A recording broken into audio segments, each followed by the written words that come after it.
Chad Hasty Show, News Talk KFYO. Thank you for tuning in today. Hope you're having a fantastic Tuesday morning. We go to the phones. Republican strategist Matt Mackowiak joining us today. Matt, good morning. How are you? Doing great, Chad. How about you? Doing fantastic. Let's talk about Trump's rally that he held over the weekend and the messaging of the rally.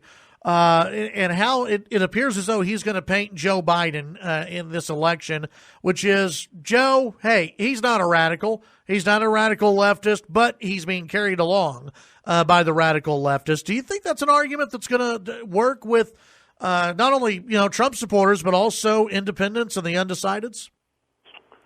I mean, I think it would be more effective to say that he's radical or that he's supporting radical ideas. I think in some cases that's certainly true, particularly on issues like abortion, but also on issues like the environment, where he's basically endorsed the sort of Green New Deal type of approach. So, yeah, look, I don't know that it's a sort of specific message that the campaign is going to stick to. For whatever reason, Trump thinks it's effective as a way of showing that that Biden's not in control of his campaign and that he's controlled by the left.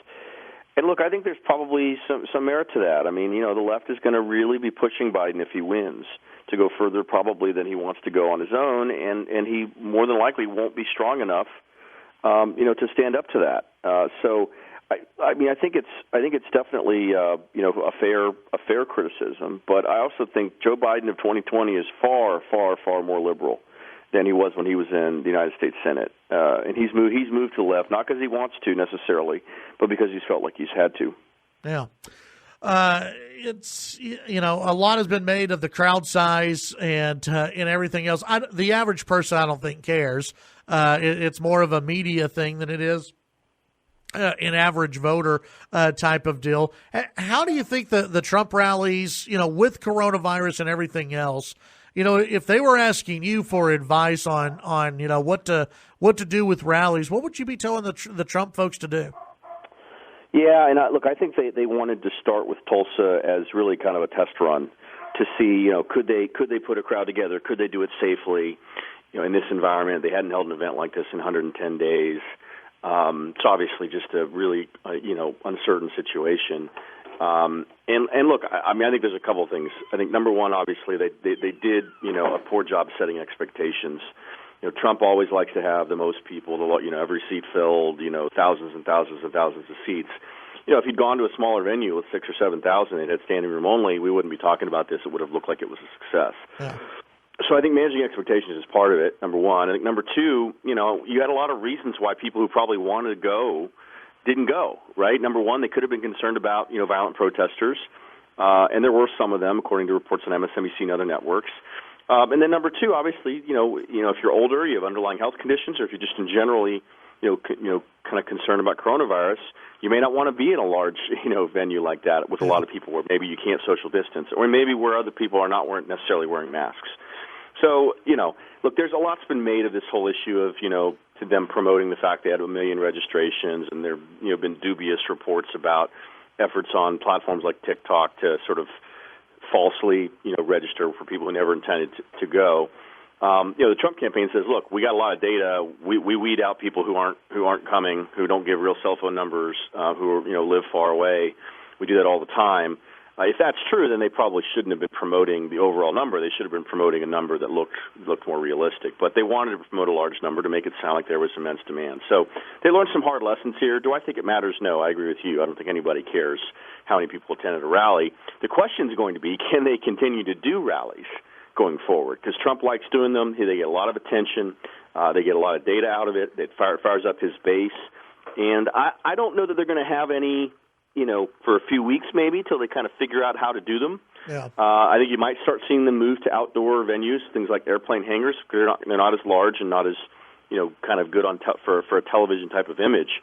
But they're going to have to sort of figure out what the sweet spot is here, because I think he wants to keep doing them.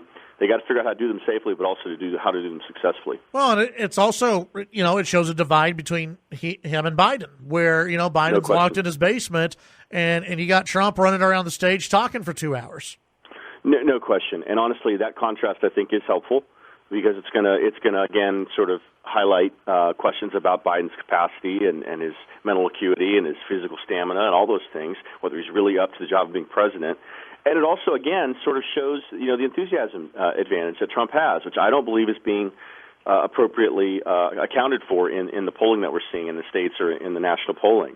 And so, yeah, look, Biden, I think, is going to take the summer off. I mean, I don't know what he's doing all day. He's doing Zoom calls and Zoom fundraisers and stuff like that. And every once in a while he does an interview. He hadn't done a press conference in 81 days, I think it is. And he's not going to do these kind of events. Now, in the fall, I think he'll have to. Starting in September, he'll have to start doing things again. But he's going to take the next, 2 months off, and Trump's not. I mean, we know one thing about Trump. The only real sort of vacation he takes is he likes to play golf on the weekends, which I don't think anyone should be bothered by. But other than that, he's working, either politically or in the White House doing the job he was elected to do.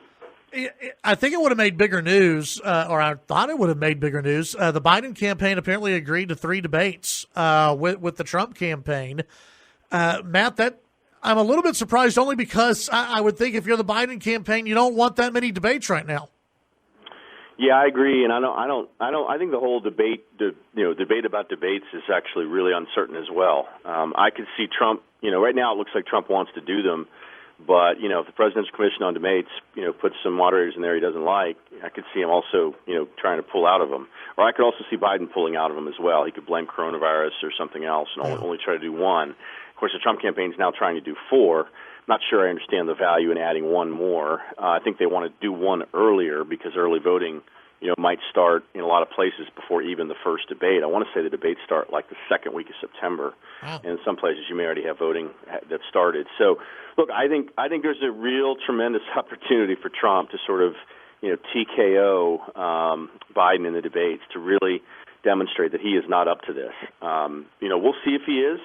He's obviously debated a lot over the years. He debated a lot in the U.S. Senate. But Joe Biden is not what he was 8 years ago. I mean, he's really slowed down considerably. And that's not something you can hide. They're hiding it right now when he's in his basement in Delaware. We're entering the 4th month of his, basically hiding. But he's not going to be able to hide in the fall, and he's certainly not going to be able to hide on the debate stage against Trump. Yeah, absolutely. Let's turn our attention statewide. This was in your email that you sent out, the Must Read Texas newsletter. Beto O'Rourke focused on flipping the Texas House. Apparently he's got a PAC out there. He does, and I forget the numbers in there, but they're focusing on registering newly moved Democratic voters who just moved to Texas, which is smart. You can imagine places like California, New York, Illinois, New Jersey, California. You're going to have a lot of people that are moving here on a daily, weekly, monthly basis who may not, the first thing they do may not be, registering to vote. So yeah, Beto is, he's trying to sort of slowly, kind of rebuild a little bit in Texas. I think he's not really clear entirely on what he wants to do now. He's obviously not going to be elected official. He may be in the Biden administration, might get appointed to something potentially. They've talked about him sort of leading an effort to regulate the gun policy. I don't know what format that would take, but the Texas House, as you know, 150 seats. If the Democrats net 9 new seats, they're going to elect a Democratic speaker for the first time since 2001, or 2002. So, yeah, I mean, it is, there's a lot riding on that, going into redistricting, going into a crucial legislative session. I mean, the Texas House is a major battle. Yeah, absolutely. Matt, tell folks about your newsletter, how they can sign up for that, and then, of course, your podcast.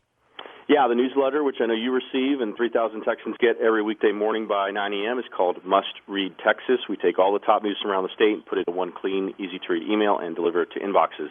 You can sign up for a free 1-week trial or subscribe for $3.50 a month at mustreadtexas.com. The podcast is called Mac on Politics. It's available in the iTunes Store, on Google Play, on Stitcher, and on Spotify. We interview newsmakers every week. Most recent episode is with Congressman Jim Jordan. Solid conservative.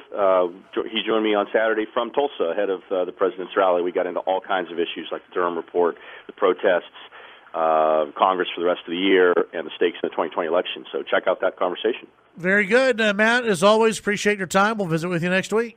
Look forward to it. Take care. All right, that's Matt Mackowiak here on the Chad Hasty Show. News Talk, KFYO.